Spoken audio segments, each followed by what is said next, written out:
Advocate Zillur Rahman এবং ওনার সন্ত্রাস বাহিনী আমাদের বাড়ি দখল করছে। ওখানে 24 ঘন্টা ওনার দলের লোকেরাই থাকে। বিএমপি দলের সাইনবোর্ড টানাইছিল।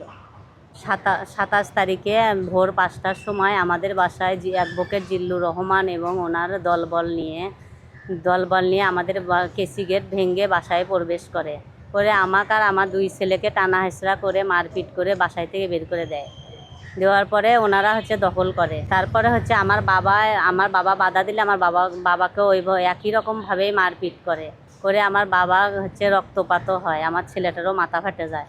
তারপরে ওরা দখল করার পরে দলীয় সাইনবোর্ড টানায় ওখানে। টানানোর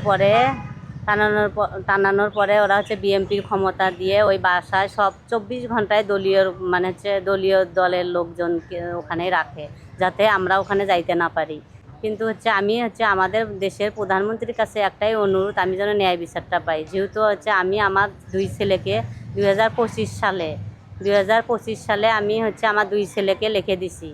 উনি তো বিএমপির ক্ষমতা দেখাচ্ছে, এমনকি আমি কোর্টেও ওনার নামে আমি মামলা করছি, যখন আমি থানাতে কোনো সাহায্য সহযোগিতা পাইনি। থানার 3টে অভিযোগ জমা দিছি, সেইটা দেওয়ার পরও আমি যখন থানা থেকে কোনো অভিযোগ পাইনি, কোনো সহযোগিতা পাইনি, তখন আমি আবার বাধ্য হয়ে গাইবান্ধাতে মামলা করেছি। তারপরে ওখানেও আমার উকিলদের উনি আমার কেস লড়তে দেয়নি, আমার কেস লড়তে দেয়নি। বাধ্য হয়ে আমি মুভ করছি।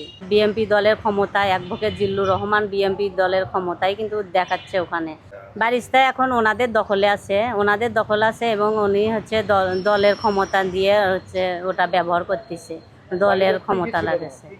আমার এই ধরেন 24 থেকে 23 বছরের সংসার, 23 থেকে 24 বছরের সংসার। একটা ফ্ল্যাটে যা কিছু আছে সব কিছুই আছে, A to Z সবই আছে। আমি আর আমার ছেলে তো এক কাপড়ে ওখান থেকে বের হয়ে আসছি। অ্যাডভোকেট জিল্লুর রহমান এবং ওনার সন্ত্রাস বাহিনী আমাদের বাড়ি দখল করছে। ওখানে 24 ঘন্টা ওনার দলের লোকেরাই থাকে। বিএমপি দলের সাইনবোর্ড টানাইছিল। প্রথমে আমাকে বলছে যে আপনার 2.5 শতক আমাদের দিয়ে দেন। সেটারও কিছু আমাদের কাছে রিপোর্ট আছে। বলছে যে আপনার ওই 2.5 শতক আমাদের দিয়ে দেন। তা আমি বললাম যে না, আমি আমার 2 ছেলেকে নিয়ে কোথায় যাব, আমার বাড়ি আমি বিক্রি করব না। তখন বলতেছে আপনি কিভাবে নামাতে হয় সেটা আমার দেখার কথা আছে।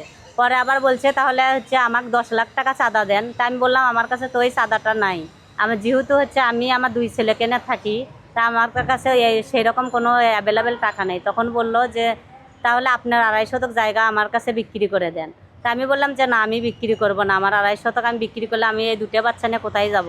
তখন আমি বিক্রি করলাম না। তখন ওরা আবার ওই ঈদের সময় 27 তারিখে ভোর 5টার সময় যায় জিল্লুর রহমান এবং তার সন্ত্রাস বাহিনী নিয়ে যায় আমার বাসা দখল করলো।